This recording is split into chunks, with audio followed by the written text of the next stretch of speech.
Happy Monday. Thanks for logging on to WXYZ.com. I'm meteorologist Denise Isaac. 7 First Alert Radar continues to track spotty showers, so make sure you have your rain gear available. Rain showers will be on and off throughout the day. Very cloudy, but at least it will be mild. We're looking at temperatures in the mid-50s for this afternoon. Our futurecast indicating that by 7:30 p.m. there's still the chance for spotty showers. Nothing really heavy throughout the day, but tonight, mostly into tomorrow morning, that's when we do get a chance for rumbles of thunder possible, few isolated thunderstorms not out of the question, and some moderate to heavy rain. By that 7 a.m. time frame, we're looking at possible heavy showers from Wayne County into Lenawee. So early risers, keep that in mind. We could see ponding on the roads, but by the afternoon, as a cold front moves through, the showers move away, and then temperatures also start to drop. But today we're looking at a mild 57 degrees,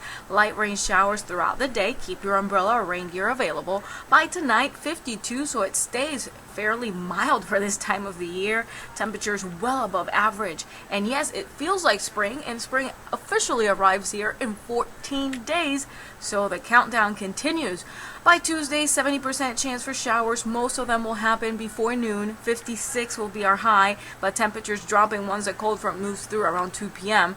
Wednesday looking breezy, mostly sunny at 45. Thursday 46, still dry and bright. By Friday, we're tracking the possibility for rain, snow mix. And don't forget that on Sunday we spring forward as we look forward to more daylight. Have a great day.